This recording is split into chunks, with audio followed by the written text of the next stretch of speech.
And welcome to another edition of International Soccer Break. I'm your host, Sahil, here with Rahi, and we're bringing Seoul back. You might think, are we talking South Korea again? We are not. We are talking African Cup of Nations, and we'll get to Seoul in a little bit. If you are liking what you're seeing in the African Cup of Nations, please subscribe to the channel, like the videos, and hit the notification icon for the next video. Okay, we're talking the final round of the quarterfinal. Seoul. Tell us, where were you living? Wow, drama. Cote d'Ivoire, this is like they're playing with me right now. I'm thinking, hello, are the elephants gonna go home now? But then they come back in 90 minutes, and then they come back in 120 minutes.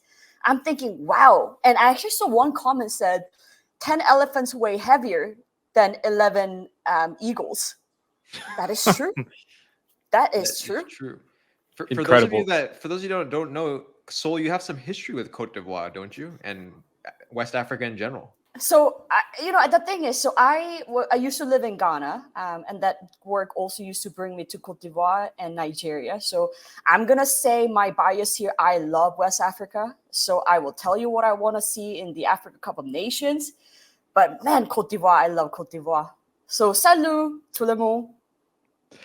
Oh, to be there tonight, man. It must be a huge party, every part of Cote d'Ivoire. This team at the beginning of the tournament looked like they were dead and gone. Fired their coach, and now all of a sudden there's something in the air.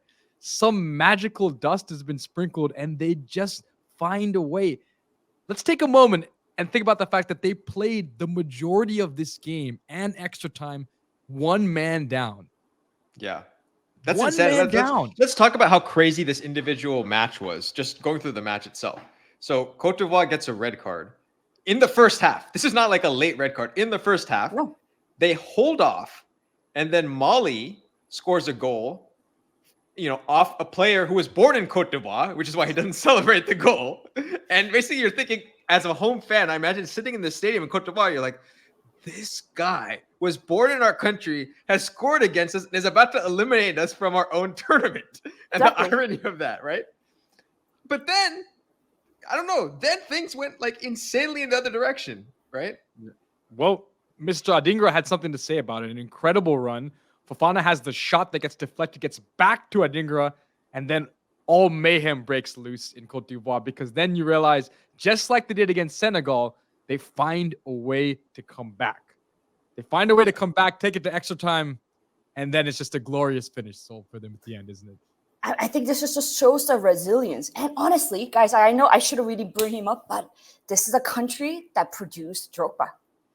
This is Cote d'Ivoire, and that's what the Elephants will be able to achieve. And I really, really, really am confident. Oh, I shouldn't say it, right? Because we have Congolese. Sorry about that. But I'm confident in the next match.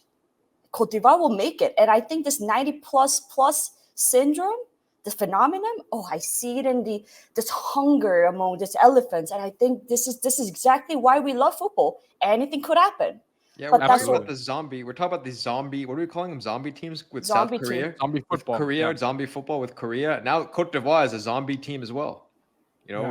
Just when you think they're dead and gone, and they've been dead and gone multiple times in this tournament. At the end of the group stage, they were dead and gone. 85 minutes in against Senegal, they were dead and gone. This game, after 30 minutes, when they got the man sent off, you think they're dead and gone. Fofana saves the penalty, they're still alive. Then they concede the goal, they're dead and gone. Then they find a way to equalize, but no, they can't have the energy to go all the way, to go through extra time, another 30 minutes down a man. And then you think maybe it's headed to penalties and they're going to be eliminated at home. And then Diakite with, what a flick, man. What a little cheeky flick to win the game in ultimately the last second. Yes, the back heel of beauty. And look, normally you'd be upset that the player got a second yellow for taking his shirt off, which is going to make him be out for the semifinal. But hey, if you do a back heel like that, that's fine, man. You can retire after that. He got sent off. He got sent off because he took his shirt off. Yeah. He took his shirt off in the celebration, so he's got sent off. So he won't be in the semifinal.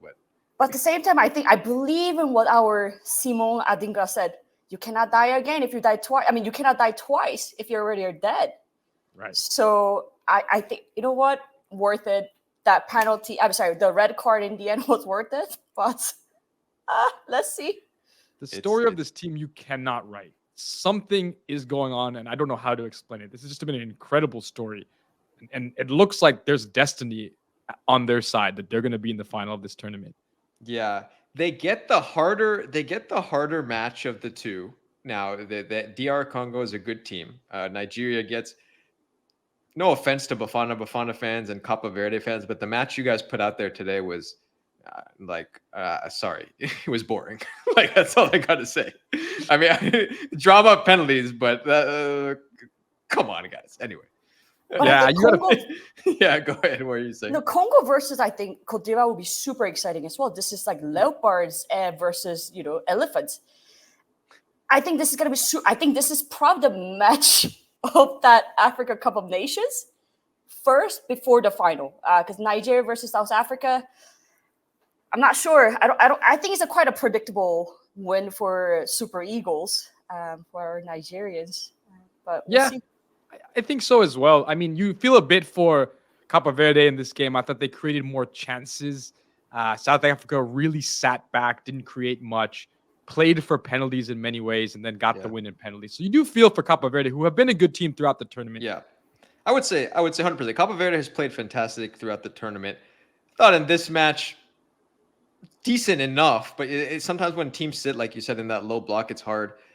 South Africa, I don't know what's going on. They're finding ways, individual moments. In this case, it was in the penalties, and they're getting through. So I wouldn't say Nigeria should overlook them. I think that this is a typical game where Nigeria has the ability to fail.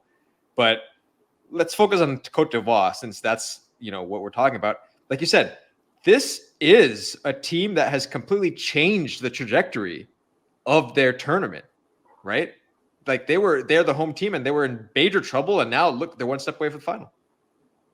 Yeah, and I think they're going to keep up their momentum as well. I think they finally probably understood how to play. I mean, not to say they didn't know how to play before, but I think they are starting to understand the rhythm among each other, and they're getting the right spirit. And I'm sure the next round, well, let's see. Let's hope that we see also fewer red cards. Yeah, a little word for Mali, who I thought have been very good this entire tournament. They had every opportunity to win this game. You got to feel for them. They were so close to having it done, missing the penalty, which you can't do, and then conceding late, up a man, conceding at the end of extra time. You feel for their coach and tears on the sideline, but honestly, they only have themselves to blame. When you're up a man for that long, you really need to score another goal to put this one away. Soul wants to go comfort the coach of Mali, right? Absolutely. I mean, again, that's my West Africa country. So I just really hope that at least my small wish is that, for whatever it's worth, for Cote d'Ivoire to make it to final, maybe will make Mali feel less troubled. Yeah. Well, in your time out there, Sol, did you ever get a chance to party in Abidjan or what? Oh, I went to Grand Bassam, so yes, I have.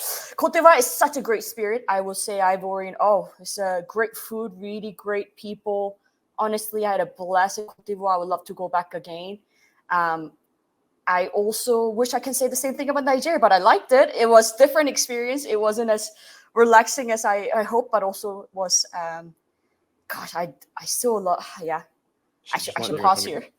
I can imagine the parties tonight in Abidjan must be quite good. Oh, absolutely. So this is my biased opinion, where I always state there are 4 countries where I've seen the men with the most swag. And I'm going to name it, not in the order of the most swag, but this is my personal opinion. Number 1 is, I will say, Cote d'Ivoire. Number 2, Congo.